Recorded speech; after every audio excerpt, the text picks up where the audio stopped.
Hamas के बीच जारी सैन्य संघर्ष लगातार हिंसक होता जा रहा है।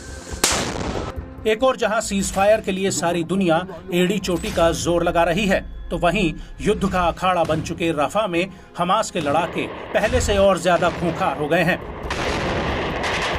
हमास को ढेर करने के इरादे से इजरायली बल अपने पूरे लाव लश्कर के साथ गाजा में आए थे, जो अब एक एक करके हमास के लड़ाकों का आसान शिकार बन रहे हैं। आईडीएफ की तरह ही अब उनके खतरनाक हथियार भी हमास के निशाने पर हैं। लड़ाकों की ओर से इजरायली सैन्य साजो सामान पर सीधे वार ने आईडीएफ को गाजा में तगड़ी चोट पहुंचाई है। इसी कड़ी में फिलिस्तीनी प्रतिरोधियों ने अलग अलग मोर्चे पर इजरायली बलों पर जोरदार हमला बोला है। दक्षिणी गाजा के शहरों और खासतौर से रफा के तल अल हवा के पड़ोस में आईडीएफ और हमास के बीच भीषण टकराव देखने को मिला। हमास की मिलिट्री विंग अल कासिम ब्रिगेड ने अल यासीन 105 आरपीजी से इजराइल के 2 मेरकावा टैंकों को निशाना बनाते हुए सेकंडों में उन्हें आग के गोले में तब्दील कर दिया। समूह ने इससे जुड़ा एक वीडियो भी जारी किया है। इसमें देखा जा सकता है कि घात लगाए लड़ाकों ने इजरायली टैंकों पर एक ही झटके में सटीक निशाना लगाते हुए उन्हें तबाह कर दिया।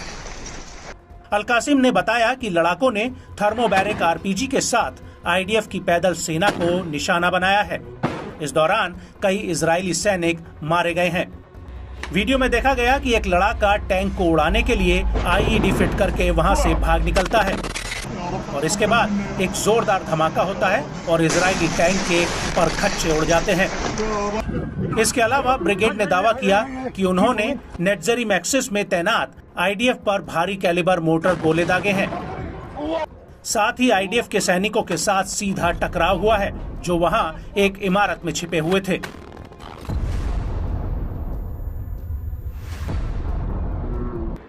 माना जा रहा है कि समूह की ओर से लगातार वीडियो जारी करने से इजराइल पर युद्ध के बाहर भी दबाव बनाने की पूरी कोशिश जारी है। वहीं पीआईजे की मिलिट्री विंग अल कुद्स ब्रिगेड ने बताया कि उसके लड़ाकों ने 107 mm के रॉकेटों के साथ फजा मिलिट्री साइट पर गोलाबारी की है।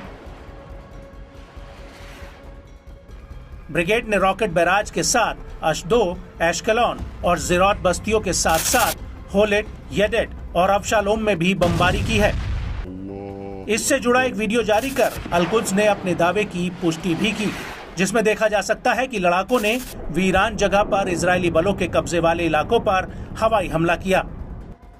इसी तरह अल मुजाहिदीन ब्रिगेड ने कई हसब 111 रॉकेट से इजरायली बलों के ठिकानों पर अचानक से भीषण हमला किया। समूह ने अपने लड़ाकों की ओर से दागे गए खतरनाक रॉकेटों का फुटेज जारी किया है। इस बीच शहीद उमर अल कासिम बलों ने भी गाजा के पश्चिम में तल अल हवा के पड़ोस के अल कतीबा इलाके में इजरायली सैनिकों और वाहनों पर भारी मोटर गोले दागे हैं। इस समूह की ओर से दावा तो ये भी किया जा रहा है कि भीषण गोलीबारी में कई इजरायली जवानों ने जान गंवाई है। वहीं अलग-सा शहीद ब्रिगेड भी गाजा के पश्चिम में इजरायली बलों पर कहर बनकर टूटी। उन्होंने अपने घातक हथियारों से आईडीएफ और उसके सैन्य वाहनों को निशाना बनाया।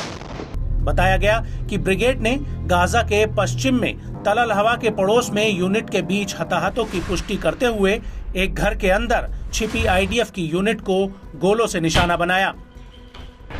रफा में भी ब्रिगेड ने शहर के पूर्व में मोटर के गोलों से इजरायली वाहनों पर हमला करने में कामयाबी हासिल की। लड़ाकों की ओर से जारी फुटेज में तबाह हो चुके एक इजरायली स्काईलार्क ड्रोन को भी दिखाया गया।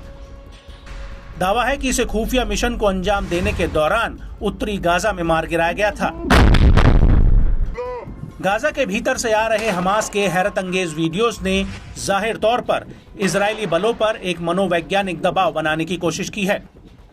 राफा में इजरायली सैन्य वाहनों को इतने पास से उड़ाते हुए वीडियोस देखकर ऐसा बिल्कुल भी नहीं लगता कि नेतन्याहू हमास को नेस्तो नाबूद करने के अपने प्रण को पूरा करने के कहीं आसपास भी दिखाई देते हैं।